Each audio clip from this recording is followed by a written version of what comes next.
आज हम डिस्कस करेंगे न्यूमेरिकल इंटीग्रेशन को। न्यूमेरिकल इंटीग्रेशन है क्या? न्यूमेरिकल इंटीग्रेशन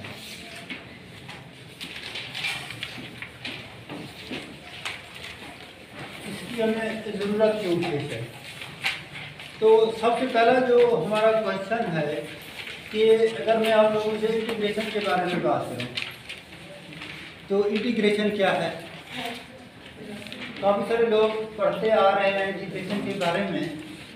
बेसिकली इंटीग्रेशन हमारे पास उस प्रोसेस का नाम है। अगर आप कोई इंटीग्रल फाइंड कर रहे हैं, ठीक है, जब आप कोई इंटीग्रल फाइंड करते हैं तो जो प्रोसेस होता है उसको हम क्या कहते हैं? इंटीग्रेशन कहते हैं। The process of finding the integral of a real valued function या complex valued function is called integration। Basically हम दो टर्म यूज़ कर रहे थे, डिफरेंशिएशन होती है, एक क्या होती है? इंटीग्रेशन होती है। अब बेसिकली इसको हम अगर अपने हिसाब से देखें, अगर हमने किसी सिस्टम को मैक्सिमाइज करना हो तो फिर हम क्या करते हैं? इंटीग्रेट करते हैं। अगर उसको मिनिमाइज करना हो तो फिर हम क्या करते हैं? डिफरेंशिएट करते हैं, उसको चीज़ों को मिनिमाइज करते जाते हैं। जिस तरह आजकल एक दुनिया पूरी एक आपको मैं एक एग्जाम्पल दूँ कि आपके पास एक मैप है, पूरी की पूरी वर्ल्ड को रिप्रेजेंट कर रहा होता है, ठीक है। हमने क्या किया है? पूरे सिस्टम को मिनिमाइज कर दिया। या फिर हमारे पास एक छोटी सी चीज़ है जो हम आँख से नज़र नहीं आती, हम खुद बीन से उसको थोड़ा सा बड़ा करके देखते हैं। तो अब हम देखते ये हैं कि इंटीग्रेशन तो उस प्रोसेस का नाम है जिससे, यानी कि जहाँ जिससे हम इंटीग्रल फाइंड करते हैं। तो इंटीग्रल क्या है?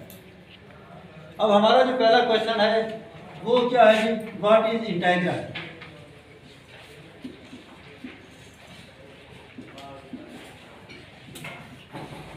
इंटीग्रल है क्या? हम बेसिकली इंटीग्रल जब हम मेजर करते हैं तो उसकी ज़रूरत हमें क्यों पेश है? आप अगर किसी चीज़ का एरिया फाइंड करते हैं, वैल्यू फाइंड करते हैं, तो उसके लिए आपको क्या चाहिए होता है? मिसाल के तौर पे आपके पास अगर रेक्टेंगुलर है, ठीक है, ट्रायंगल है, सर्कल है, तो सिंपल फार्मूले से हम उनका एरिया फाइंड कर सकते हैं। अगर हमारे पास कोई ऐसा पैच है जिसको जो हमारे पास क्या कार्बन टाइप है, तो उसका एरिया या वॉल्यूम फाइंड करने के लिए हम क्या यूज़ करते हैं? इंटीग्रल। बेसिकली इंटीग्रल क्या होता है? Area under the curve. और आगे जाके हम एक मेथड पढ़ेंगे और उससे हम एरिया फाइंड करके दिखाएंगे कि हमारे पास जो एरिया है हम उसको इंटीग्रेशन से कैसे मेजर करते हैं, उसका वॉल्यूम जो है वो इंटीग्रेशन से हम कैसे फाइंड करते हैं। तो एरिया अंडर द कर्व क्या कहलाता है? इंटीग्रल कहलाता है। अब बात ये आती है कि हमारे पास ये जो इंटीग्रल्स हैं इनकी कितनी टाइप्स हैं। सबसे पहली कैटेगरी इंटीग्रल की ये है कि मिसाल के तौर पे आपके पास एक इंटीग्रल है f ऑफ x dx। इसमें हमारे पास क्या है जी? लिमिट्स गिवन नहीं है, ठीक है ना। इसमें हमारे पास कोई लिमिट गिवन नहीं है। f ऑफ x हम कहते हैं कि हमारे पास क्या है? रियल वैल्यूड फंक्शन है, ठीक है, उसको हम इंटीग्रल फाइंड कर रहे हैं। अगर हमारे पास लोअर और अपर लिमिट गिवन ना हो, जो इंटीग्रल होता है उसको हम क्या कहते हैं? Indefinite integral. अगर हम कह देते हैं कि हमारे पास कोई लिमिट्स हैं इसकी, सपोज हम कह रहे हैं कि a है और b है, अगर लिमिट एग्जिस्ट करती है, या दूसरे लोअर लिमिट हमारी क्या होगी? a, और b हमारी क्या होगी? Upper limit. तो अगर लिमिट एग्जिस्ट करेंगी, जो इंटीग्रल है वो क्या कहलाता है? डेफिनेट इंटीग्रल कहलाता है, ठीक है ना। आपके पास वो इंटीग्रल क्या कहलाएगा? Definite integral a to b f of x dx, ठीक है। अब जो डेफिनेट इंटीग्रल है उसकी भी काफ़ी सारे टाइप्स हैं। डेफिनेट इंटीग्रल में हम डिस्कस करते हैं कि प्रॉपर और इम्प्रॉपर इंटीग्रल को, ठीक है। अब तो मिसाल के तौर पे हमने बात की इंटीग्रल की, अगर हम उसका चार्ट बना दें, ठीक है। अब इंटीग्रल से जब हम आए तो हमने क्या कह दिया? एक तरफ हमारे पास क्या है जी? इंडेफिनेट हम कर देते हैं, और एक तरफ हम क्या कह देते हैं। अच्छा, अब एक हमारे पास क्या है, डेफिनेट है, और एक हमारे पास क्या है, इनडेफिनेट है। अब जो डेफिनेट है उसको फर्दर हम क्या करते हैं, फर्दर हम कह देते हैं कि एक हमारे पास क्या है जी, प्रॉपर इंटीग्रल है, और एक हमारे पास क्या है जी, इम्प्रॉपर। ऐसे है ना।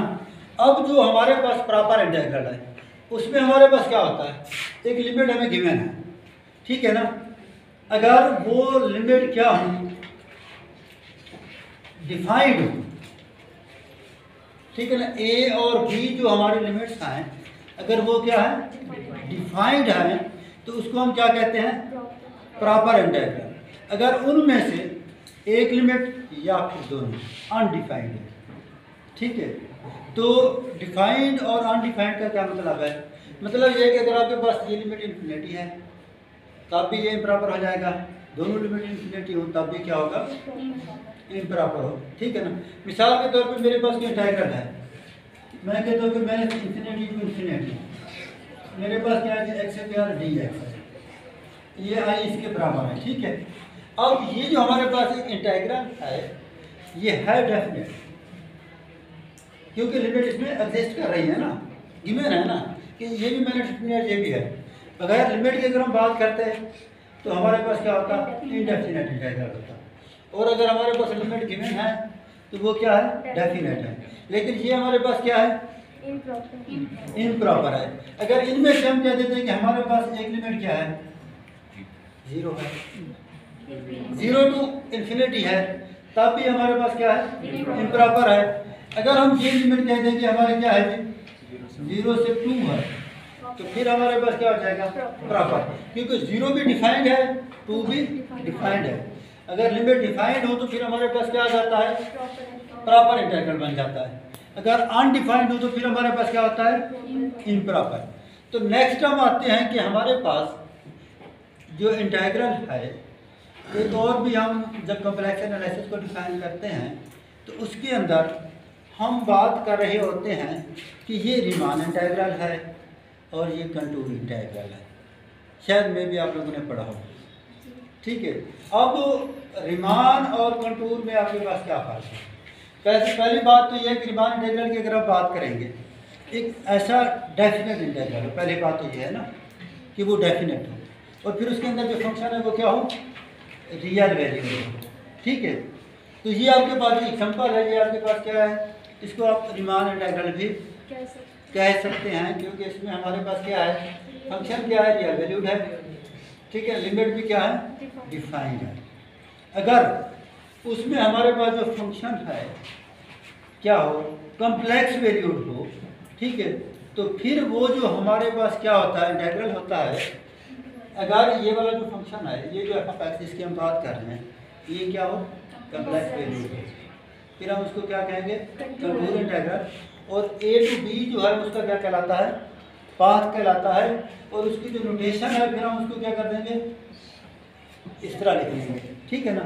ये बेसिकली किस चीज़ को शो कर रहा है, कंटूर को, और कंटूर बेसिकली हमारे पास क्या होता है, उस पाथ को रिप्रेजेंट कर रहा होता है। जो ए से बी तक हमारे पास एक पाथ बन रहा है, वो क्या कहला रहा होगा, उसको हम क्या कहते हैं, कंटूर। तो एनी हाउ हम अपने टॉपिक की तरफ वापस आते हैं, क्योंकि ये जो वो बेसिक चीज़ें थी, हमारी डिस्कशन थी न्यूमेरिकल इंटीग्रेशन की। बेसिकली हम पढ़ रहे थे न्यूमेरिकल इंटीग्रेशन।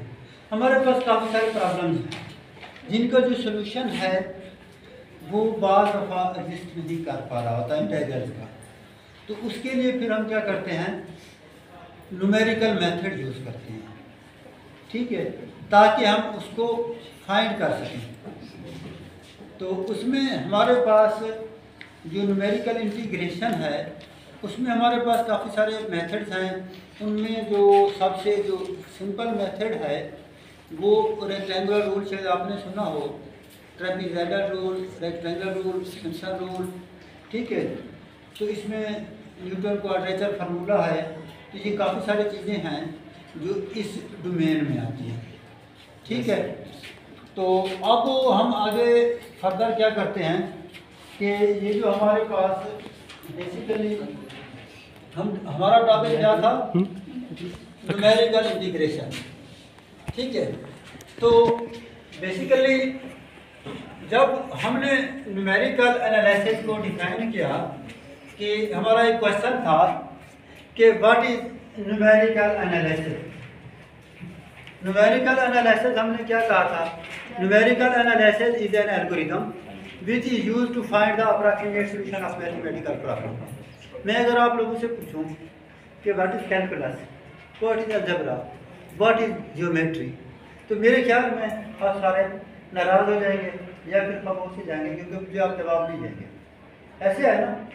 तो इसमें हमारे पास क्या है जी, सपोज हम करते हैं कि मैं अगर आप लोगों को कैलकुलस पढ़ाता तो मैं आप लोगों को कुछ इस तरीके से डिस्कस करता कि कैलकुलस है क्या, what is calculus. Calculus basically क्या है? मैथमेटिकल स्टडी है, ठीक है ना, ऑफ कंटिन्यूअस चेंज। अगर आपने देखा हो कि mathematical study of continuous change को क्या कहते हैं? कैलकुलस कहते हैं। ये लोग आप नोट कर लें, लिख लें कि mathematical study of continuous change. अगर आप मैथमेटिकल स्टडी ऑफ शेप की बात करते हैं तो वो आपकी क्या कहलाती है? ज्योमेट्री कहलाती है। अगर हम मैथमेटिकल स्टडी कर रहे हैं किसी ऑपरेशन को या किसी ऑपरेशन की जनरलाइजेशन को, ठीक है, तो वो क्या कहलाती है? यानी कि generalisation of algebraic operator. Mathematical study of algebraic operator, उसको हम क्या कहेंगे? अलजेब्रा। ठीक है, तो मैं अक्सर आप लोगों से ये बात अक्सर करता हूँ कि जब भी आप किसी चीज़ को पढ़ें तो उसको बेसिक से लेके पढ़ें। आपसे अगर कोई बंदा पूछ लेता है कि अलजेब्रा क्या है, आप उसको क्या समझाएंगे? कैलकुलस क्या है, ज्योमेट्री क्या है, न्यूमेरिकल क्या है? ठीक है, तो ये 3-4 चीज़ें मैंने आप लोगों को डिफाइन कर दी हैं। नेक्स्ट जो हमारी क्लास होगी उस क्लास में मैं फिर आपसे कुछ जो चीज़ें आप हम लोग डिस्कस करते जा रहे होते फिर आपसे पूछूंगा कि आप लोगों ने उसको पढ़ा था नहीं पढ़ा था। जिस तरह लास्ट लेक्चर में हम डिस्कस कर रहे थे कि भाई हमारे पास स्टेबिलिटी और कंसिस्टेंसी में क्या डिफरेंस है, क्या आप बता सकते हैं कि स्टेबिलिटी क्या है, कंसिस्टेंसी क्या है? Very good. अगर क्युमुलेटिव इफेक्ट ऑफ एरर क्या हो? लिमिटेड हो, तो फिर मेथड क्या होता है? स्टेबल होता है। अगर हम बात करें ट्रंकेशन एरर की, ट्रंकेशन एरर कन्वर्ट करे किसी चीज़ को 0 हो या 10 to 0 हो, तो फिर वो मेथड क्या होता है? कंसिस्टेंट होता है। Very good. अच्छा, नेक्स्ट टाइम हमने एक और चीज़ भी हमने पढ़ी थी, ग्लोबल एरर और लोकल एरर। तो उसमें से आप बता सकते हैं कि लोकल एरर क्या है? सर, लोकल एरर में एक इटरेशन होती है और ग्लोबल एरर में मैनी इटरेशन। कंप्लीटली आप उसको डिस्क्राइब करें। आपके पास एरर अगर किसी एक स्टेप के ऊपर एग्जिस्ट करता है, किसी एक इटरेशन में एग्जिस्ट करता है, बात एरर की हो रही है, तो वो लोकल होगा। अगर हर स्टेप में अगर एरर मौजूद है या काफ़ी सारे स्टेप में एरर मौजूद है, तो फिर हम उसको क्या कहते हैं? ग्लोबल एरर कहते हैं। ठीक है, तो ये हम वो चीज़ें थी जो हम डिस्कस कर रहे थे। तो नेक्स्ट हम ऐसा करते हैं कि अपने टॉपिक की तरफ आते हैं कि हमारा टॉपिक क्या है? Numerical integration. तो इसमें हमारा जो मेथड है उसको हम क्या कहते हैं? वो है ट्रेपीजोइडल रूल का। ठीक है, आज हम जो डिस्कस करेंगे ट्रेपीजोइडल रूल, और उसको हम क्या कहते हैं? रेक्टेंगल रूल भी कहते हैं। ठीक है, हम उस टॉपिक को इंशाल्लाह शुरू करने जा रहे हैं।